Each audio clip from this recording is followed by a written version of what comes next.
Alors qu'en ce mois d'octobre 2013, mai 2013, octobre, c'est le même temps, effectivement. La pluie s'intensifie. On va essayer de suivre cette émission. S'il ne pleut pas trop, ça va. Vous devriez nous entendre de l'autre côté de l'écran.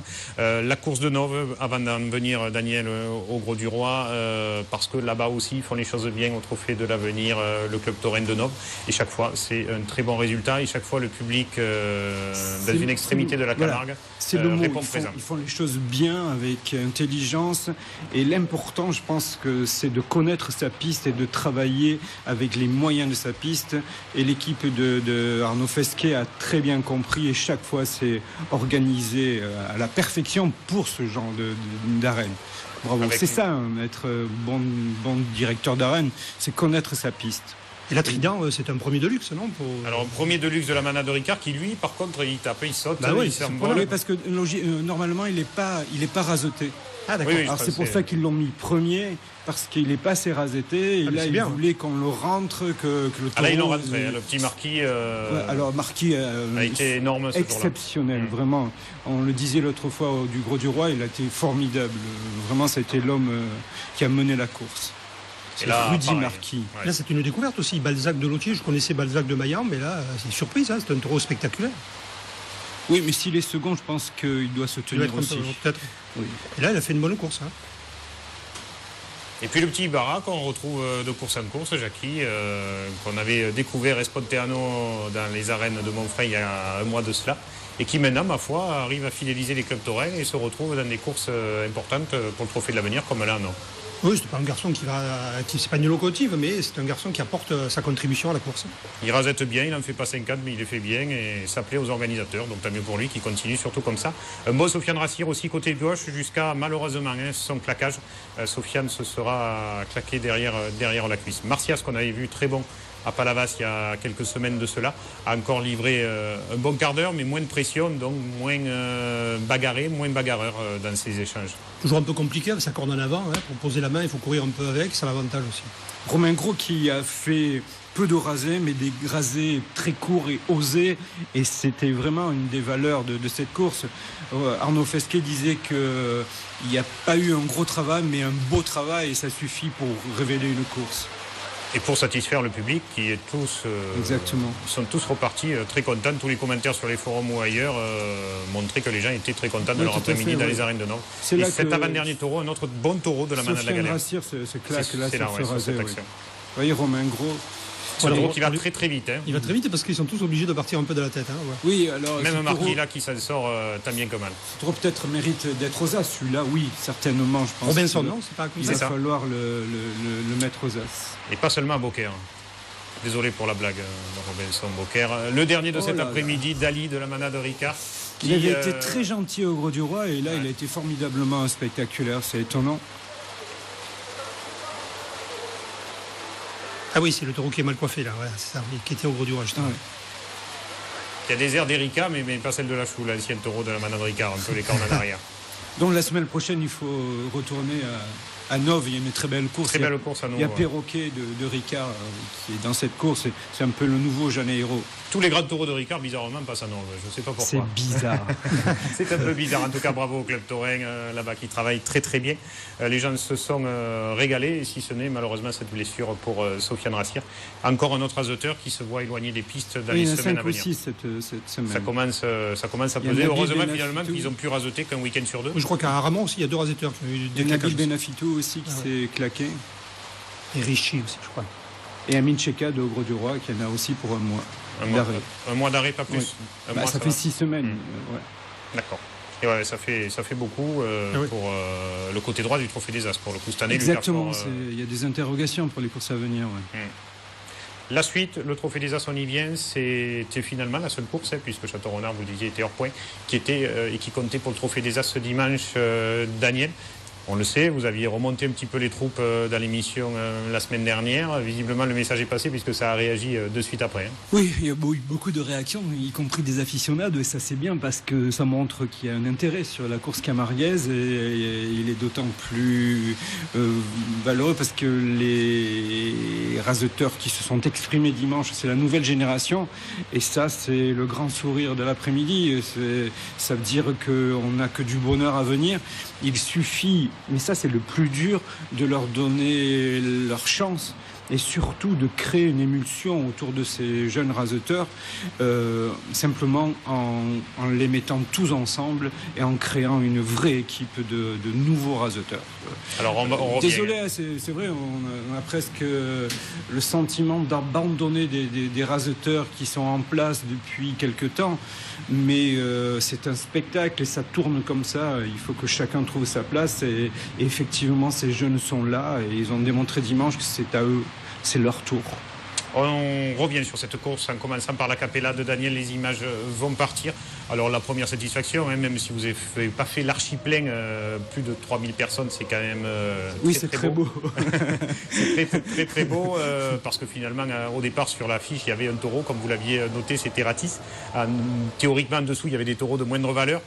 Une première partie compliquée où celui qui est vraiment passé au travers, c'est Coyote de la manade de Caillan, qu'on retrouvera à la Cocarde d'Or. Hein. C'était un peu la déception de la course, vraiment, lui, parce que je crois qu'il n'a pas digéré la Cocarde d'Or de la saison dernière.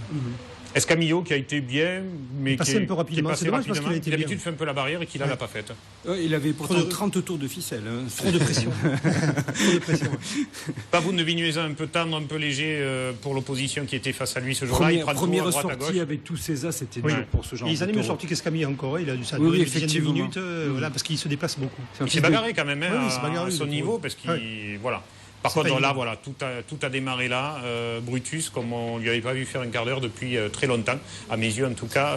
Parce que l'an dernier, le 15 août, quand il était passé 3e, et il a besoin d'être chauffé, le taureau, pendant 7 minutes où il s'est pas arrêté d'avoir des rasés, effectivement, ça a été très spectaculaire.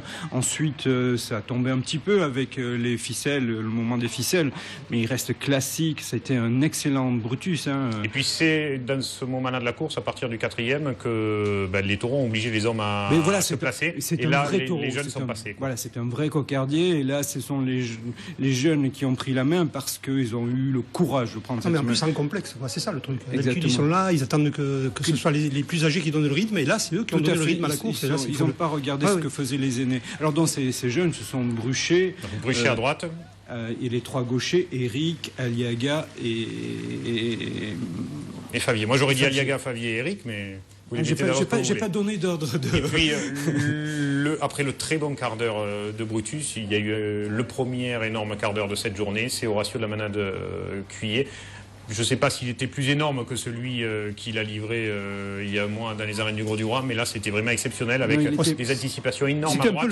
C'était un peu le même quart d'heure. Il y a eu un peu plus de retenue quand même, le taureau, à droite surtout parce qu'il a été trop tenu par les tourneurs. Il faudra y venir, ça on en parlera tout à l'heure si vous voulez. Mais en tout cas, c'est un taureau intelligent et ça c'est important pour la suite de sa carrière. Un taureau doit savoir à un moment donné refuser quelques rasés pour conserver une autonomie de piste et puis pour aussi aller jusqu'au bout du quart d'heure. Et donc, là, on voit ces rasés à gauche de Jérémy Aliaga, de Maxime Favier. Quand il refuse quelques rasés, mais quand il en prend un, il mène jusqu'au bout avec toute la puissance qu'il a. C'est ça, c'est important. Parce qu'à droite, souvent, il laisse passer. Mais quand il en prend un, il y va, il donne tout. Il supporte pas que les hommes lui posent la main sur la tête. À ce moment-là, il se dédouble frontal. Merci à Mathieu Arnaud, Jean-Pierre Masse, puisque vous le voyez, il y a 2 caméras. Ce sera aussi le cas dans l'intégrale de cette semaine qui passera mercredi sur cette course-là. Mais c'est un régal de voir des deux côtés ce quart d'heure et ces anticipations de Horacio. C'était vraiment très très beau. Mais il est surtout gaucher. Il faut signaler qu'il est surtout gaucher. À gauche, il vient à tous les rasés, alors qu'à droite, il trie un peu. Il trie en deuxième partie de quart d'heure. Au début, Bruchet, Amin Chekad, etc. Oui, mais parce qu'il sortait sur les gauchers, il revenait dans son terrain. Voilà. Et puis notre taureau exclusivement gaucher, peut-être plus encore qu'Horacio, c'est Ratis, mais quand il prend un rasé à gauche, il va à 2000 à l'heure et comme une bombe. Et ça a été exceptionnel avec Maxime, avec Jérémy Eliaga, ou bien même Adrien Poujol qui a essayé de suivre le rythme aussi, ou bien Radouane Eric. Il n'a pas essayé, il a donné le rythme, Adrien, sur ce taureau. Il a été transparent toute la course, et à ce taureau, il a fait des rasés. Oui, il en a fait un d'anthologie, comme il avait fait à Lunel, comme il avait fait à Château-Renard.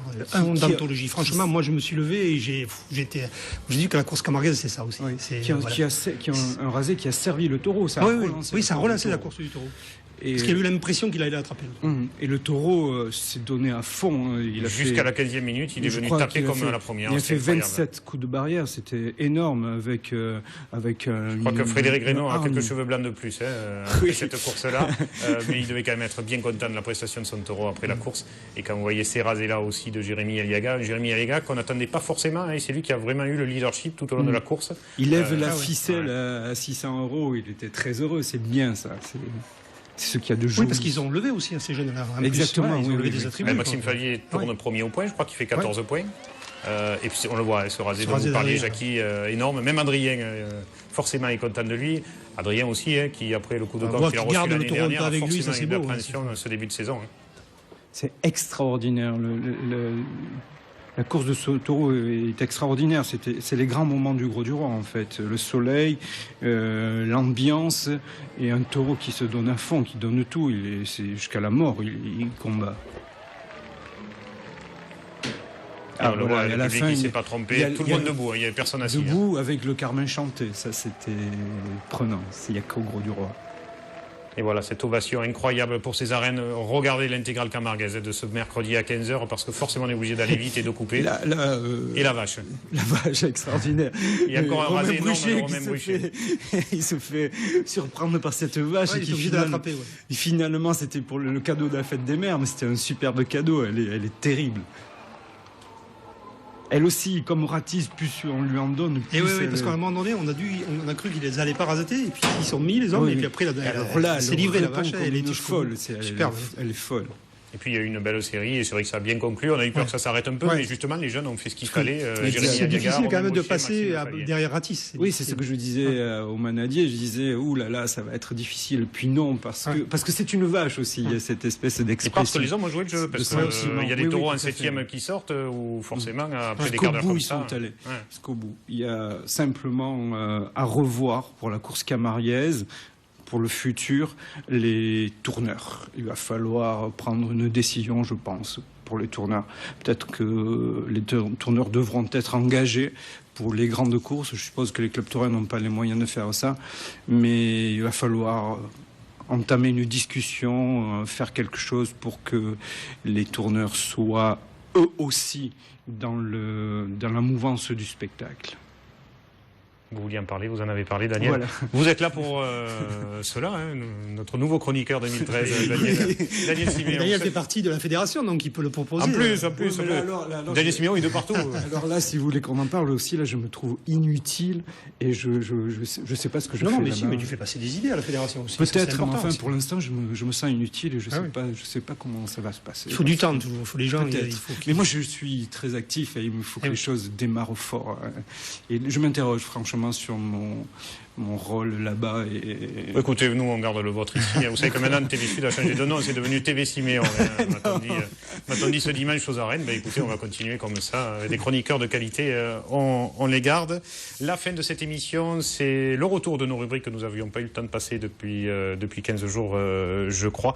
Avec tout d'abord le top 5, les 5 raseteurs qu'on a choisi de mettre en avant quant à leur performance du week-end passé.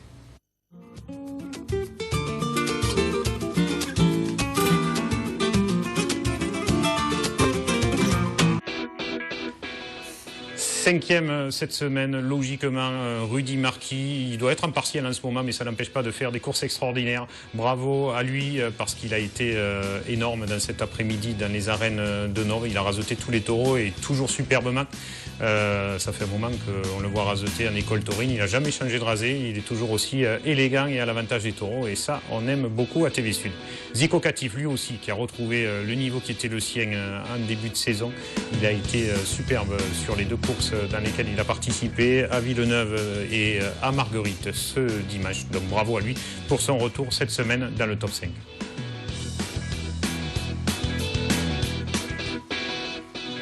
Et puis dans ce top 5 de jeunes, finalement, Maxime Favier se retrouve en 3e position. Daniel, il fait partie des 3 leaders de cet après-midi exceptionnel des arènes du Grau-du-Roi. Donc logiquement, Maxime Favier, qui en plus joint l'utile à l'agréable en terminant premier au point et en faisant 14 points ce jour-là, se retrouve 4e dans le top 5 cette semaine. Combattant. Ah oui, en vrai. Romain Bruchet, second, lui aussi, il a fait ce qui est souvent le plus dur, les premiers rasés, ceux qui sont arrêtés, où le taureau voit que vous et va beaucoup plus vite que sur des reprises ou sur les rasés en 2e ou 3e position. Et pour ça, rien que pour ça, il mérite logiquement cette position dans le top 5 cette semaine. Bravo. Le contraire d'un combattant, c'est un artiste. Et puis Jérémy Aliaga, parce qu'on ne l'avait pas vu raseter à ce niveau-là depuis un moment. Lui aussi, c'est un combattant, parce que lui aussi, il a reçu beaucoup de coups déjà dans sa jeune carrière, comme Maxime Favier, par exemple. Mais il a été exceptionnel dans ces arènes du Grau-du-Roi. Il a retrouvé son rasé, il s'en va moins vers le milieu, il charge un petit peu plus sur les taureaux, et ben, ça aussi, on préfère, Jacques. Bien sûr. C'est parce que ça fait un mois et demi que je l'entraîne. Ah, c'est pour ça, c'est vrai. Oui, c'est vrai. Je ne savais pas, vous voyez. Vrai on se jette des fleurs mutuellement, moi je ne savais pas pour le coup. Merci. Je vous en prie.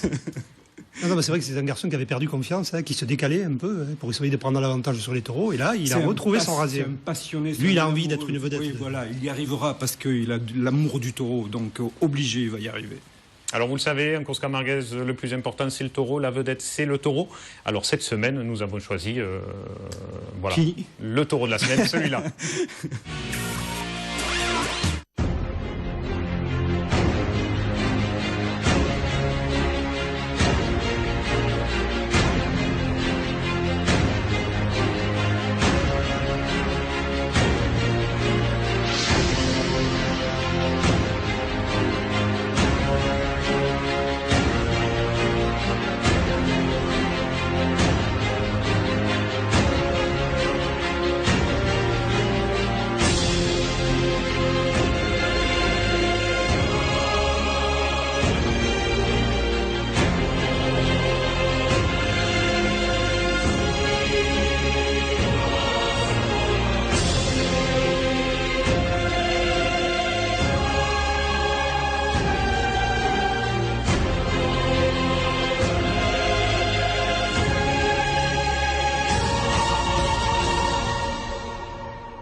Voilà, c'est 2 taureaux totalement différents, mais 2 quarts d'heure exceptionnels, 2 très très grands moments de tauromachie. On n'a pas su comment faire avec Romain, en sélectionner un ou l'autre. Et donc finalement, on a quand même le grand taureau de cette saison, Ratis, et on a le taureau en devenir, et qui est déjà à mes yeux, à nos yeux, un très grand taureau, c'est Horatio. Daniel, oui, bien sûr, ça illustre vraiment le week-end et puis le mouvement qui est en train de naître en 2013.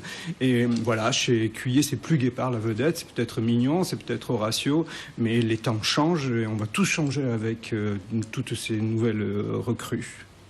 Eh bien, on va continuer à changer, si le temps le permet, si le printemps arrive. C'est vrai que partout, c'est tout des nouveaux taureaux. On voit à Château-Renard 2 nouveaux taureaux, là, c'est des nouveaux taureaux. Et à Vauvert, c'était donc je pense peut-être qu'une page de la course camarguaise va se tourner. Bien sûr, elle est en train de se tourner, bien sûr.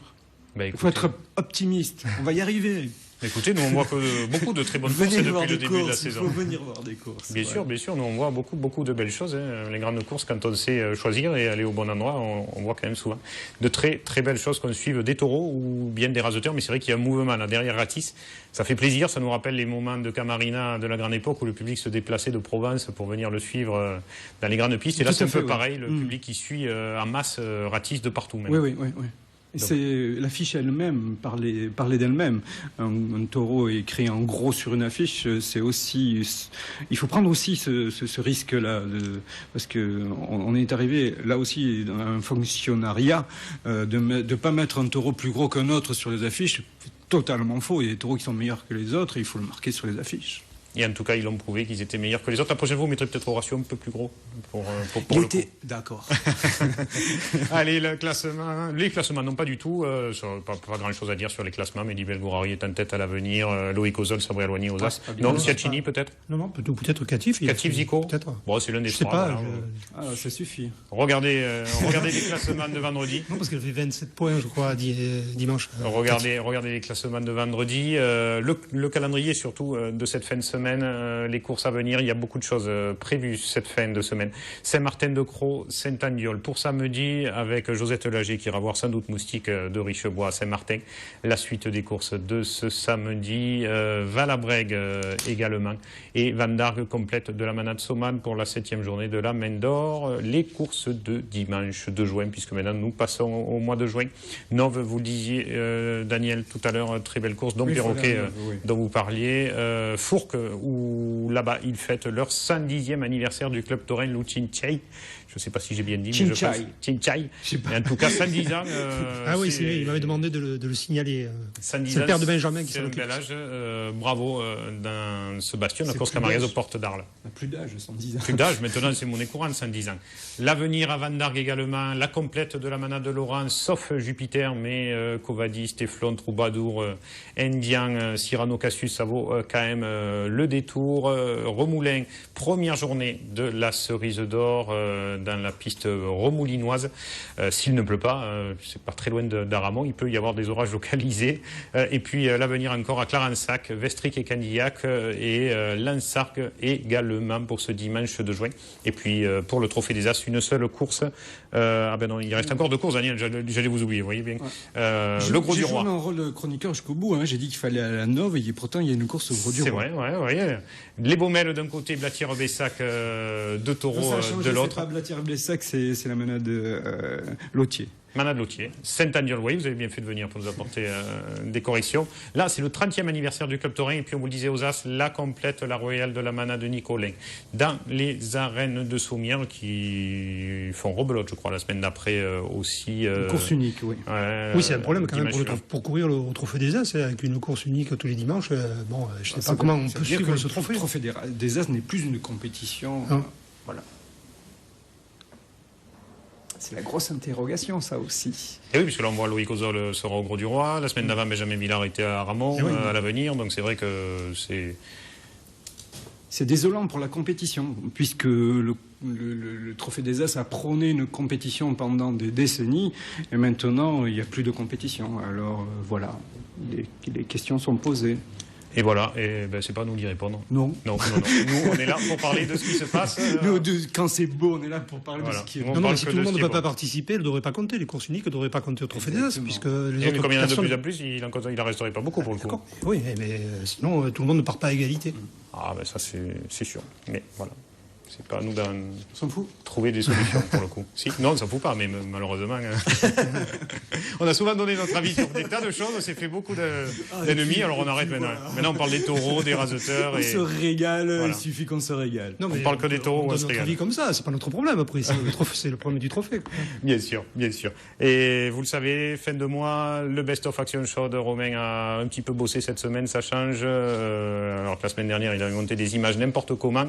Je suis bien placé pour en parler cette semaine. Très beau best-of, Romain, bravo. Merci pour les 2 jours de travail avec moi. Jackie, merci d'être là. Daniel, merci. On se revoit la semaine prochaine pour, comme d'habitude, votre poste de chroniqueur. Surtout, vous voyez, Gérard Muscat a disparu, on ne sait pas. Sa moto a été coincée, je crois, entre 4 voitures. On se quitte sur ce best-of Action Show du mois de mai 2013. Il y a beaucoup de choses.